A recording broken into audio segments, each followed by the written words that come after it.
Photography is that moment when light is captured. Use cameras, digital cameras today to do this. Historically, they were cameras that used silver, halide, or other light-sensitive materials.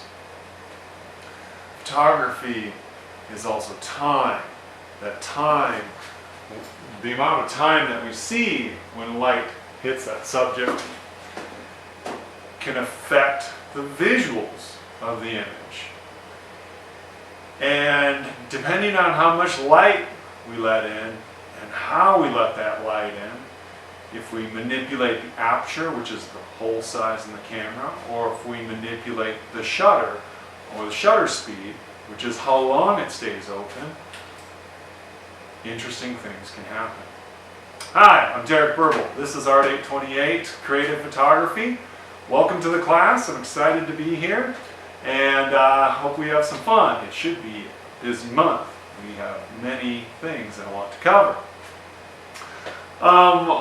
One of the things I want to do obviously is learn the camera. Right now I'm looking at my Nikon D5200 I got, and I'm playing with it and learning how to shoot video with it. I'm typically a still photographer, so it's kind of stretching me, but that's a good thing. I'm having fun with it. So we need to learn the camera. Aperture and shutter speed I mentioned. You all need a camera of at least 5 megapixels, and you need a camera that you can manipulate the aperture and the shutter speed. Those are the most important things. Look for the manual setting in the camera and look for those words, aperture and shutter speed, and you should be able to manipulate those. If you can't, you're going to need to borrow a camera, or hey, good excuse to buy a camera. Everyone needs a new camera, right? And you don't necessarily have to spend a lot of money to get that camera. There are lots of even decent point and shoots that allow you to alter these settings. So don't think you have to spend like $1,000. I mean, for less than $500, you can probably get a decent digital SLR. That's what I'm using here. And you know, for a couple $100, you can easily get a point and shoot that has good manual settings. That's just the one thing you want to look at. Or hey, you got a friend, or hey, who knows? I mean, even at this point, maybe even your phones, you know, if you have a decent phone, which I don't really have, you know, mine's kind of old, so probably doesn't do it, but yours might be better than mine. But we need a camera, something we can work with. Another thing we need is your book. I want to make sure everyone has a baseline understanding of the camera. It's a very important tool. I want to understand that everyone has a baseline understanding of simple ways that we manipulate photographs using photo editors. In other words, you're going to need Photoshop or an online editor. You don't need to go buy Photoshop. Though you can get monthly subscriptions, so you know, you might be able to get a trial month. That might be something to look into. There is also a program out there called GIMP, and it's freeware, open source freeware, and it's actually pretty good. I've used it before, and it works pretty well. It does all the things Photoshop can do. So that might be an option. But there's also tons of stuff online, Aviary, Photoshop.com. There's a ton of them. I can't think of them right now. You know, we definitely want to get in those technical things. I want everyone to have a baseline understanding of that. Some of you might be advanced and already know some of this stuff. Great, follow through and show off. Show us what you can do. But I want to make sure everyone understands how to use the camera and also to begin using manipulating photographs. But the other thing I also want to think that I think is important,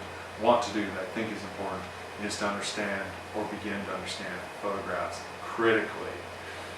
Photographs are everywhere in this world. They're, you know, your camera, almost everyone has a camera. Think of your students, how many of them pull out phones, and yourself, and your friends, and relatives, and how many people you know have cameras. They're everywhere. Photographs are everywhere. We can share them on Facebook, we can post them on the internet, we can email them to people, we can print them. How old school is that? But photography has its own, you know, sort of unique characteristics, and it has its own sort of unique philosophy and critical things to think about. And I want us to start thinking about those too. So get this book, Photography, A Critical Introduction by Liz Wells.